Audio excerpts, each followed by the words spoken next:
जय हिंद। आप सभी वर्दी लवर्स का आप सभी के चैनल पे स्वागत है। दोस्तों, आज हम करने वाले हैं आर्मी अग्निवीर के लिए मैथ और रीजनिंग के बहुत ही प्यारे प्यारे सवाल जो आपके एग्जाम्स में आने वाले हैं। आप सभी की डिमांड है सर जी मैथ और रीजनिंग के क्वेश्चंस लेके आइए, और आपकी कोई डिमांड हो और मैं पूरी ना करूं, ऐसा कभी हो नहीं सकता। ठीक है, तो बड़ी प्यारी है और बड़े प्यार से हम इसको करेंगे, क्योंकि हमारा टारगेट है कि मैथ में आपको 40 में से 40 नंबर दिलवाने हैं, मैथ और रीजनिंग में। ठीक है, क्योंकि 15 क्वेश्चंस यहां से आएंगे, 5 क्वेश्चंस आपके रीजनिंग से आने वाले हैं, 20 क्वेश्चंस 40 नंबर आपके पक्के होने वाले हैं। आप टेंशन मत लीजिए क्लासेज की कि सर जी गणित की क्लास नहीं आ रही, रीजनिंग की नहीं आ रही, आ जाएगी। आपके एग्जाम से जो वादा किया है ना एग्जाम से पहले कि आपको इस तरीके से तैयार करना है कि आप 40 में से 40 नंबर लेके आओगे, उस वादे को अगर नहीं निभा पाया तो फिर मेरा वादा करने का क्या फायदा। मेरा जो सपना था कि आर्मी को पढ़ाऊं, आर्मी वाले स्टूडेंट को जॉब दिलवाऊं, उसका क्या फायदा। मैं अपने सपने के लिए भी मेहनत कर रहा हूं और आपके सपने के लिए भी मेहनत कर रहा हूं, तो इस चीज की टेंशन मत लीजिए। मैं आपके लिए खड़ा हूं, खड़ा रहूंगा। आपके सिलेक्शन के लिए जो भी पॉसिबल होगा सब कुछ मैं आपके लिए कर रहा हूं। हाँ, बहुत सारी और चीजों के ऊपर काम चल रहा है जो आपको 20 जून से मिलेंगी। 20 जून से जो आपको मिलेंगी, लेकिन वो 10 दिन होंगे ना, अंतिम 10 दिन वो बड़े खतरनाक होंगे। ठीक है, तो थोड़ा सा टाइम दे दिया करो, टेंशन मत लिया करो। आपका भाई प्रवीण कटारिया वर्दी लवर्स चैनल पे आपको वर्दी दिलवाने के लिए मेहनत कर रहा है, बाकी और किसी चीज के लिए मेहनत नहीं कर रहा। ठीक है, चलो अब बिना देरी के शुरुआत करते हैं। और 30 जून से आपका एग्जाम स्टार्ट है, ये आप सभी को पता है। चलो अब शुरुआत करते हैं और मैथ और रीजनिंग के छक्के छुड़ाते हैं। देखो चलो, पहला क्वेश्चन से आपका क्या है कि रोहित तथा मोहित की वर्तमान आयु क्रमशः 48 वर्ष और 32 वर्ष है। यदि 12 वर्ष पूर्व रोहित और मोहित की आयु का अनुपात क्या था, ये अपने को बताना है।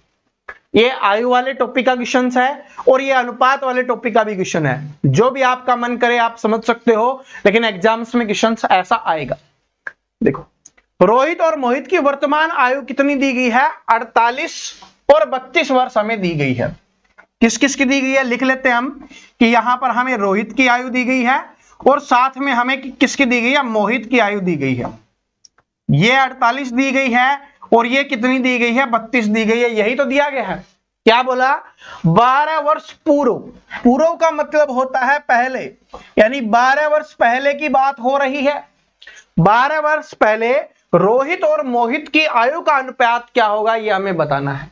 तो अगर हमें अभी की आयु के बारे में पता है तो 12 साल पहले की आयु क्या पता नहीं कर सकते? बिल्कुल कर सकते। कैसे करेंगे, 12 साल माइनस कर दो। तो इसकी में भी 12 साल माइनस कर देंगे और इसकी में भी 12 साल माइनस कर देंगे। तो इसकी में 12 साल माइनस करेंगे तो कितना आ जाएगा, 36 वर्ष हो जाएगा। और इसमें से 12 माइनस करेंगे तो कितना हो जाएगा, 20 वर्ष।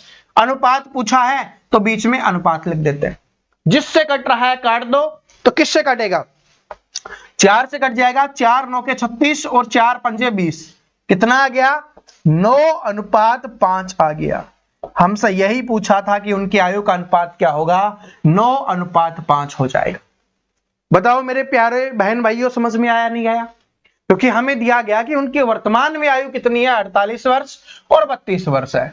12 साल पहले की पूछा है तो उसमें से क्या कर देंगे, माइनस। 12 साल बाद की पूछेगा, देखो इस बात को समझो, अगर पहले की पूछेगा तो माइनस करना है, कम करना है, क्योंकि पहले है कम रही होगी। आप ये सोचो कि आपकी आज जो उम्र है 12 साल पहले कितनी थी आपकी, कम थी ना, तो क्या करोगे, माइनस करो। और अगर बाद की पूछे कि 10 साल बाद 5 साल बाद कितनी होगी, तब प्लस क्या करो, क्योंकि 5 साल बाद क्या हो जाएगी, बढ़ जाएगी। तो जब भी बढ़ाना हो जोड़ कर दो, जब भी घटाना हो माइनस कर दो। ठीक है, चलो आगे बढ़ते हैं। अगला क्वेश्चन देखिए आपका, इसका है टाइम एंड वर्क का है कि ए, बी तथा सी एक काम को 48, 12 और 24 दिनों में पूरा कर सकते हैं। जितना बोला गया सबसे पहले उसको लिखते हैं। ए का, बी का और सी का दिया गया है। ए का दिया गया है 48 दिन, बी का दिया गया है 12 दिन और सी का दिया गया है 24 दिन। इनका एलसीएम कितना आ जाएगा, 48, ये क्या होता है, टोटल वर्क होता है, कुल कार्य होता है। इसको इससे डिवाइड करेंगे, क्षमता 1 आ गई, यानी एक दिन में किया जाने वाला कार्य। तो एक दिन में 1 काम होता है, इधर से एक दिन में 4 काम, क्योंकि 48 को 12 से भाग किया, और यहां पर कितना आ जाएगा, 2 का।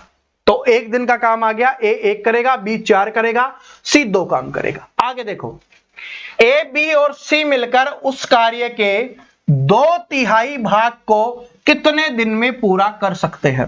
क्वेश्चंस को लास्ट तक पढ़ा करो। इसमें ये नहीं पूछा कि पूरा काम कितने दिन में होगा, इसने पूछा है कि 2/3 काम कितने दिन में पूरा होगा। तो टोटल काम हमारे पास है कितना, 48 है। इसका पहले 2/3 निकालो, तो 2/3 आप गुना कर दो, इसको 3 से काटोगे तो कितने पे, 16 3 48, और 2 से गुना करो, 16 दूनी 32, यानी कितना काम करना है, 32 काम करना है।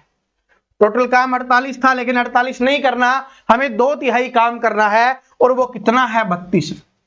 एक दिन में कितना काम होता है, देखो 4 और 1 5 और 2 कितना हो गया, 7। एक दिन में कितना काम होता है, 7 काम होता है। टोटल काम 32, एक दिन में 7, तो 32/7 दिन का समय लगेगा। तो ऑप्शन नंबर 1 करेक्ट आंसर हो जाएगा। क्या सभी को समझ में आ गया? 2/3 बोले तो ये ऊपर लिखा करो और इसको नीचे लिखा करो। 2/3 मतलब 2/3। 1/3 बोले तो 1/3। ठीक है, इस तरीके से आपको करना है। 3/4 बोले तो 3/4, जो एग्जाम्स में आता है, मैं आपको बता रहा हूं। ठीक है, तो इस तरीके से अपने को करना है, आराम से कर लेना है, कोई दिक्कत नहीं है।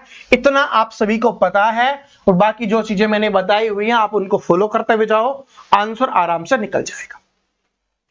आगे बढ़ते हैं, अब 2 रीजनिंग के क्वेश्चंस कर लेते हैं। सीरीज वाले क्वेश्चंस हैं, सीरीज से पक्का आपके एग्जाम्स में एक क्वेश्चन पक्का आने वाला है। मुझे पता है कि 5 क्वेश्चन आएंगे, उसमें से एक क्वेश्चन सीरीज का होगा, इस बात को नोट कर लेना। चलो इसको करते हैं। 4 6 10 18 और 34, यही तो हमें दिया गया है। और जूम कर लेते हैं, देखो आराम से। 4 6 10 18 और 34, 4 से 6 हुआ है, मतलब प्लस हुआ है, कितना, 2 प्लस हुआ है। 6 से 10 हुआ है तो 4 प्लस हुआ है, इधर कितना हुआ है, 8 हुआ है।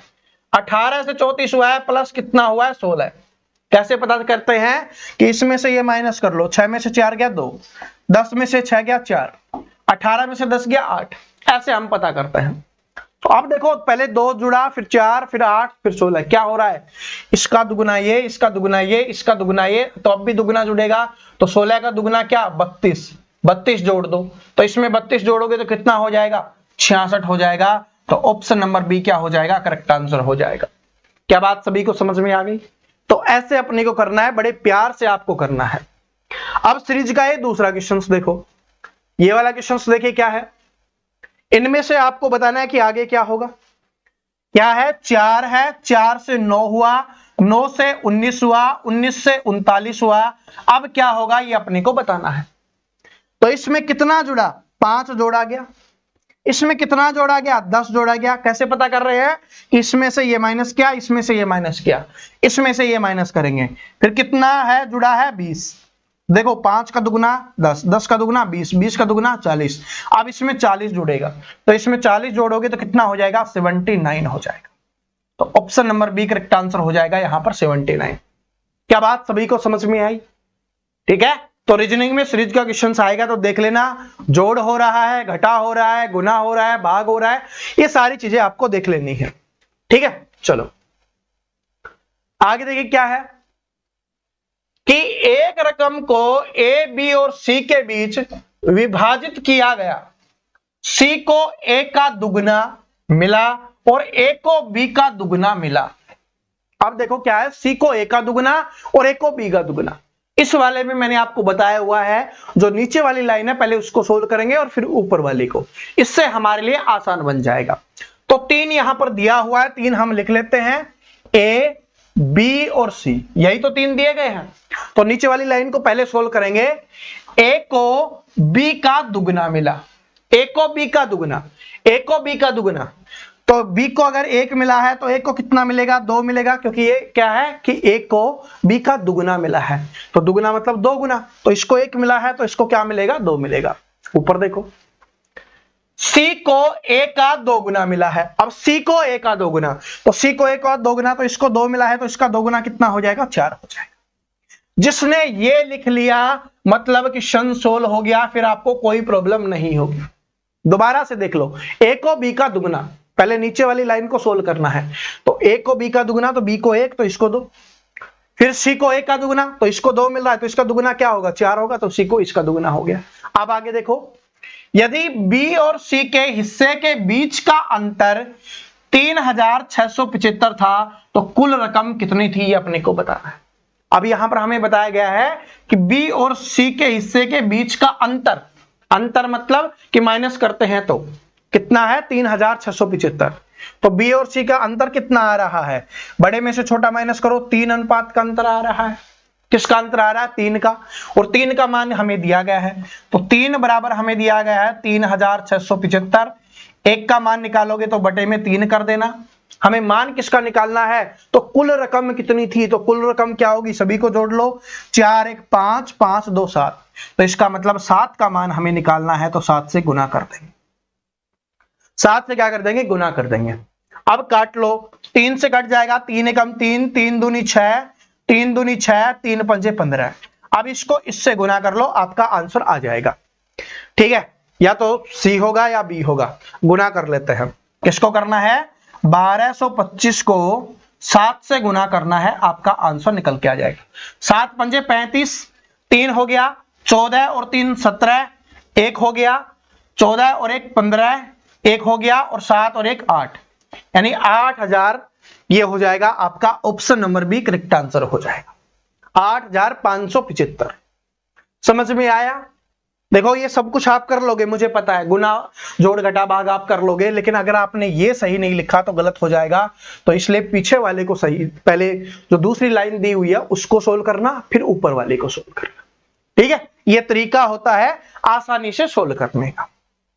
आगे बढ़ते हैं। रेलगाड़ी का बहुत प्यारा question, time speed and distance का बहुत अच्छा क्वेश्चन है जो आपके एग्जाम्स में आता है। देखो इंपॉर्टेंट है, स्टार लगा के आप लिख लो है। 90 किलोमीटर प्रति घंटे पर यात्रा कर रही थी 120 मीटर लंबी एक रेलगाड़ी उसी दिशा में 72 किलोमीटर प्रति घंटा पर यात्रा कर रही एक अन्य रेलगाड़ी को ओवरटेक करती है और 50 सेकंड में उसे पूरी तरीके से पार कर जाती है, तो दूसरी रेलगाड़ी की लंबाई बढ़ रही है। देखो क्वेश्चंस में लैंग्वेज कैसी भी लिख दे, आपको उससे डरना नहीं है। जो बातें मैंने आपको समझाई हैं क्लासेज में, बस उनको आपको यूज करना है और आप आराम से कर दोगे। देखो कैसे कैसे करना है कि भाई 2 स्पीड दी गई है, एक तो है 90 किलोमीटर प्रति घंटा और दूसरी है 72 किलोमीटर प्रति घंटा। क्या बताया था कि एक ही अगर दिशा में जा रही हो तो स्पीड माइनस हो जाएगी, और अगर विपरीत दिशा में जा रही हो तो स्पीड प्लस हो जाएगी। तो यहां पर क्या बोला है कि यात्रा कर रही है कि मतलब उसी की तरफ जा रही है, उसी दिशा में। देखो ये लिखा हुआ है उसी दिशा में, इसका मतलब है उसी दिशा में रेलगाड़ी जा रही है, दोनों एक ही दिशा में जा रही हैं, तो एक ही दिशा में जा रही है तो स्पीड माइनस हो जाएगी। ये है 90 किलोमीटर प्रति घंटा, तो 90 किलोमीटर प्रति घंटे में से माइनस कर दो दूसरी स्पीड जो कितनी है 72 किलोमीटर प्रति घंटा। 72 किलोमीटर प्रति घंटा इसको माइनस कर दो तो स्पीड कितनी आ जाएगी? यहां पर आ जाएगी 18 किलोमीटर प्रति घंटा। तो इसका मतलब है कि 1 घंटे में कितनी दूरी तय होती है? 18 किलोमीटर की दूरी है वो तय होती है। लेकिन यहां पर बोला समय कितना लेती है? 50 सेकंड का समय लेती है। तो समय सेकंड में दिया हुआ है, आंसर मीटर में पूछा हुआ है, तो इसको हमें मीटर में बनाना होगा। मीटर में बनाने के लिए क्या करेंगे? 5/18 से गुना करेंगे, तो क्या आ जाएगा? 5 मीटर पर सेकंड स्पीड आ जाएगी।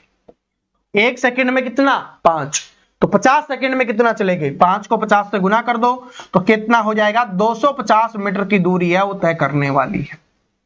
अब आप बोलोगे 250 तो आंसर नहीं दिख रहा, क्योंकि 250 में क्या होगा? दोनों ट्रेनें की लंबाई को पार करेगी ना।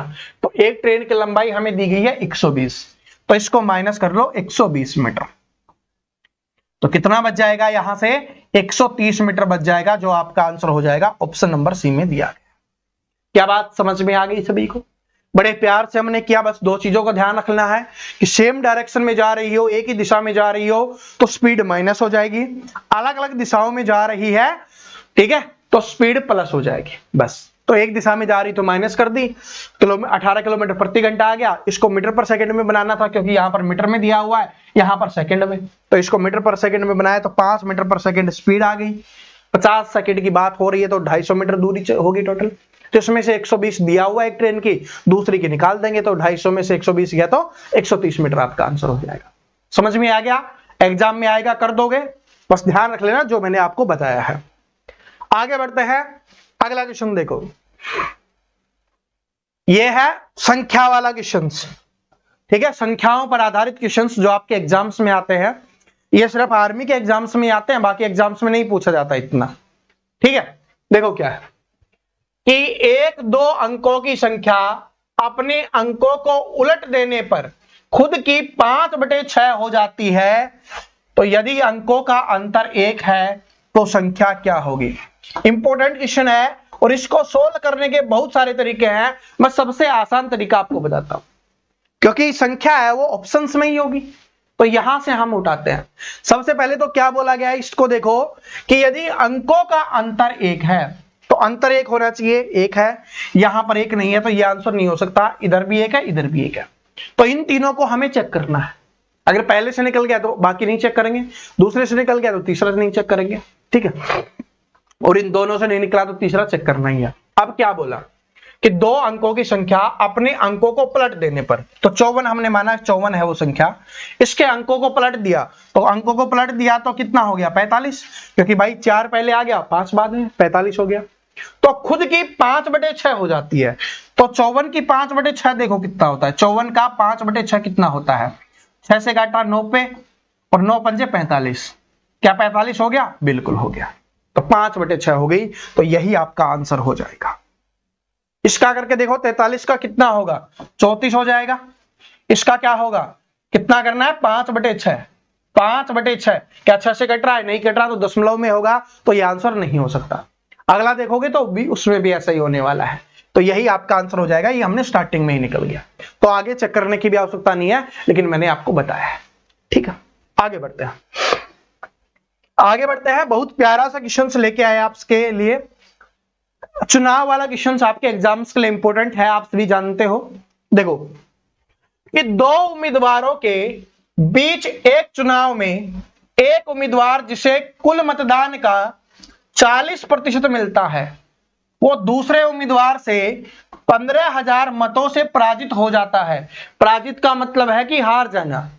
तो विजेता उम्मीदवार को कितने वोट मिले, ये अपने को बताना है। क्या बोला कि एक उम्मीदवार को 40% वोट मिले हैं, तो ये हारने वाला है क्योंकि पराजित हुआ है, तो ये हारने वाला 40 है, तो जीतने वाले को कितने मिले होंगे? 60%, क्योंकि सिर्फ 2 ही उम्मीदवार हैं। टोटल वोट क्या होंगे? 100% होंगे, उसमें से 40 इसको मिले हैं, तो 100 में से 40 माइनस कर लो, बचा हुआ जीतने वाले को मिले होंगे, तो 60%। अब क्या बोला कि कितने मतों से हार गया? 15,000 मतों से, तो दोनों के बीच का अंतर कितना है? 20%, तो 20% से हारा है, और वैसे कितना दिया हुआ इसका मान? 15,000, तो 20% का मान कितना हो जाएगा? 15,000 हो जाएगा। तो हमें बताना क्या है, तो विजेता उम्मीदवार को कितने मत मिले, तो विजेता कौन सा है? 60% वाला, तो 60% का मान निकालना है। तो देखो ये इसका 3 गुना है, तो इसका भी 3 गुना कर दो, 45,000 आपका आंसर हो जाएगा। लेकिन जो अपना सिंपल तरीका है उससे भी मैं आपको करवा देता हूं कि भाई 20% का मान इतना, 1% का मान निकाल लोगे तो क्या हो जाएगा? 15,000 बटे में 20, मान किसका निकालना है? 60% का, तो गुना में क्या कर दो? 60 कर दो। 20 ती है 60, 3 को इससे गुना करेंगे कितना आएगा? 15 ती 45,000। जो भी आपका दिल करे, जैसे भी आपका मन करे, आप आराम से कर सकते हो, क्योंकि 20 का 3 गुना 60 है, तो इधर भी 3 गुना हो जाएगा 45,000। ठीक है, अब आएगा, कर लोगे आराम से। चलो, और प्रतिशत की जो क्लास मैंने डाली है, ठीक है, मैराथन क्लास डाली हुई है, वो देख लो, उसके बाद प्रतिशत का कोई भी क्वेश्चन नहीं बचेगा। कोई भी क्वेश्चन, आर्मी का, चाहे आप दिल्ली पुलिस का एग्जाम दो, चाहे एसएससी जीडी का एग्जाम दो, चाहे कोई भी दो। ठीक है, चलो। एक दुकानदार किसी वस्तु को 170 में बेचकर 15% का नुकसान उठाता है। नुकसान का मतलब क्या हो गया? हानि। यदि वह 20% का लाभ लेना चाहे तो कितने रुपए में उसे सामान को बेचना चाहिए? तो 15% की हानि हो रही है। तो मैंने क्या बताया था, हानि हो तो 100% में माइनस कर दो। तो 100% में 15% माइनस करेंगे तो इसका मतलब कितने प्रतिशत में बेचा है सामान, 85%। तो 85% का मान हमें दिया गया है, 85% का मान कितना दिया गया है, 170 दिया गया है। कितना दिया गया है, 170 दिया गया है। और क्या बोला गया है हमें बोला गया कि 20% लाभ लेना चाहता है। तो 20% लाभ का मतलब 100 में जोड़ दो, तो 100% प्लस में 20%, तो इसका मतलब कितने में बेचेगा वो, 120% में बेचेगा। तो 120% का मान निकालो। 85 बराबर इतना, 1 बराबर बटे में 85 हो जाएगा। 120 का मान निकालना है तो गुना में कर दो 120। 85 से कट गया 2 पे, और 2 से क्या कितना हो गया, 12 दूनी 24 और 1 जीरो लगा दो, 240 रुपए क्या हो जाएगा, आंसर हो जाएगा ऑप्शन नंबर सी। क्या हो जाएगा, option number C correct answer हो जाएगा। ठीक है। और वैसे भी आपको पता था 85 दूनी 170 होता है, तो 1 बराबर 2 हो गया, 120 बराबर क्या हो जाएगा, 240 हो जाएगा। ठीक है। तो इस बात को ध्यान रखना, नुकसान होता है, हानि होती है तो 100 में से माइनस करके लिखो, और अगर लाभ हो रहा है तो 100 में प्लस करके लिखो। ठीक है। बड़े प्यारा क्वेश्चन है आपके एग्जाम के लिए। आगे देखो मिश्रण। भाई मिश्रण है तो पिछले 2 एग्जाम्स में बहुत अच्छे से क्वेश्चंस आया है, फिक्स क्वेश्चंस यहां से पूछ रहा है। तो मिश्रण आपके लिए बहुत इंपॉर्टेंट है, मिक्सचर वाला। ध्यान से देखो, गलती नहीं करनी। कि 60 लीटर के एक मिश्रण में अम्ल और जल का अनुपात 2:1 है। क्या दिया गया है, 60 लीटर का मिश्रण है और उसमें अनुपात हमें दिया गया है कितना, अम्ल और जल का 2:1। तो इधर लिख लेते हैं अम्ल, ठीक है, और अनुपात में लिख लेते हैं जल। जल का मतलब पानी। ठीक है। कितना दिया गया है, 2:1 दिया गया है। 60 लीटर है तो 3:1 60 लीटर हो गया, तो 1 बराबर कितना हो जाएगा, 20 लीटर। 60 को 3 से भाग करेंगे 20 लीटर हो जाएगा। तो इसका मतलब अम्ल कितना है, 40 लीटर है, और जल कितना है, 20 लीटर है। ठीक है। इसका मतलब ये हो गया। आगे देखो, यदि अम्ल और जल का अनुपात 1:2 करना है, कितना करना है, 1:2 करना है, तो उसमें बढ़ाए जाने वाली जल की मात्रा बताओ कितनी होगी। अब कितना करना है, 1:2 करना है, लेकिन क्या मिलाएंगे, जल मिलाएंगे। तो जल मिलाएंगे, अम्ल बदलाव नहीं होगा। अम्ल कितना है, 40 लीटर है, तो यहां पर भी 40 लीटर रहेगा। तो इसका मतलब 1 का मान कितना हो गया, 40 लीटर। तो यहां पर 2 का मान कितना होगा, 80 लीटर जल होगा। पहले से कितना जल अवेलेबल है, 20 लीटर। तो 80 में से 20 लीटर जो पहले से अवेलेबल है वो माइनस कर देंगे, तो हमें पता चल जाएगा कि कितना जल हमें मिलाना है, तो वो हो जाएगा 60 लीटर। तो option number D correct answer हो जाएगा। क्या सभी को समझ में आया कि भाई 2:1 के अनुपात में है अम्ल और जल। 60 लीटर का मिश्रण है, तो इसमें से 40 क्या हो गया, अम्ल हो गया, और 20 क्या हो गया, अपना जल हो गया। लेकिन अब बोला है कि अनुपात हमें 1:2 करना है, 1:2 करना है, और मिलाना है जल। तो अम्ल तो मिलाएंगे नहीं, तो अम्ल तो सेम रहेगा, जल हमें मिलाना है। अम्ल पहले से 40 लीटर है, तो 1 बराबर, क्योंकि अब क्या है, अम्ल का अनुपात 1 है, तो 1 बराबर कितना हो गया, 40 लीटर। तो 2 बराबर 80 लीटर होना चाहिए पानी। 20 पहले से अवेलेबल था, तो 60 और मिलाएंगे। समझ में आया। चलो आगे बढ़ते हैं, समझ में आ गया। तो ये वाला देखो, अब बहुत प्यारा क्वेश्चन है, बहुत अच्छा इंपॉर्टेंट क्वेश्चन है भाई। देखो क्या है कि एक कॉलेज में 40% विद्यार्थी ए समूह में आते हैं। तो ए समूह में कितने आते हैं, 40% आते हैं, हमने यहां पर लिख दिया। दूसरा बी समूह है, शेष के 75% विद्यार्थी बी समूह में आते हैं। अब देखो, अगर ये नहीं लिखा शेष के, तो हम डायरेक्ट कर देते, लेकिन यहां पर शेष लिखा हुआ है। तो टोटल आप सभी को पता है कि 100% होते हैं, उसमें से 40% ए में आ गए, तो कितना बच गया, 60% बच गया। और 60% का कितना है, 75% किसमें है, बी में है, तो इसका 75% निकाल लो। तो वैसे भी निकाल सकते हो, 3/4 कर लेना, क्योंकि 25 × 75, 25 × 100, 4 से काटोगे 15 पे, और 15 क्या हो जाएगा, 45। तो इसका मतलब टोटल का 45% किसमें है, बी में है। तो टोटल 100% होते हैं, 40 यहां पर, 45 यहां पर, कितने हो गए, 85। तो सी में कितने बच जाएंगे, 15% है, बच जाएंगे, क्योंकि सी समूह और है। तो शेष बचे 12 विद्यार्थी सी समूह प्राप्त करते हैं। प्रतिशत में कितना आया? 15। तो 15% आया। वहां पर कितना दिया हुआ है विद्यार्थियों की संख्या? 12। तो 15% कितना हो गया? 12। 15% का मान कितना हो गया? 12 विद्यार्थी हो गया। हमसे क्या पूछा है? तो विद्यार्थियों की कुल संख्या कितनी है, यानी 100% का मान हमसे पूछा है। 15 बराबर 12 दिया हुआ है, 1% बराबर क्या हो जाएगा? 12/15। हमें 100% का मान निकालना है तो गुना में 100 कर देंगे। किससे घट रहा है? 3 पंचे 15, 3 चौके 12, 5 से घटा 20 पे, और 20 चौके क्या हो गया? 80। तो विद्यार्थियों की संख्या कितनी हो जाएगी? 80 हो जाएगी। समझ में आ गया सभी को? बड़ा प्यारा क्वेश्चन था, लेकिन ये ध्यान रख लेना, अगर शेष लिखा है तो कैसे करना है, और अगर शेष नहीं लिखा होता तो फिर डायरेक्ट लिख दो। ठीक है, शेष का मतलब है कि जो बचा हुआ है उसका आगे जितना प्रतिशत बोला है, जैसे इसमें 75 बोला था। ठीक है, शेष नहीं लिखता तो 75 लिखता ही नहीं, क्योंकि भाई पहले ही 40 हो चुका है तो 60 ही बचा हुआ है, तो उसमें से कुछ लिखता, 10, 15, 20 कुछ भी। ठीक है, तो इसलिए बोला है, इंपॉर्टेंट क्वेश्चन है, स्टार लगा के नोट कर लेना और अच्छे से समझ लेना। ठीक है, समझ में आ गया होगा। नहीं आया तो थोड़े पीछे करके दोबारा देख लिया करो। वैसे तो मैं कोशिश करता हूं कि दोबारा देखने की आवश्यकता ना पड़े, लेकिन फिर भी नहीं समझ में आए, क्योंकि 1-2% स्टूडेंट हैं जिन्होंने मैथ काफी समय से नहीं पढ़ा, तो पीछे कर लो और देख लो। चलो आगे बढ़ते हैं। अगला क्वेश्चन है, औसत का है, एवरेज का है। यह भी बहुत अच्छा क्वेश्चन है कि 5 सदस्यों वाले परिवार की औसत आयु 33 वर्ष है। तो 33 वर्ष है, 5 सदस्य हैं, तो टोटल कितनी हो जाएगी? 5 तिये 15 और 165 हो जाएगा। ठीक है, 165 हो गया। सबसे छोटा सदस्य है 9 वर्ष का है, सबसे छोटा है वो 9 साल का है। परिवार के सदस्यों की औसत आयु सबसे छोटे सदस्य के जन्म से ठीक पहले कितने वर्ष थी, ये अपने को बताना।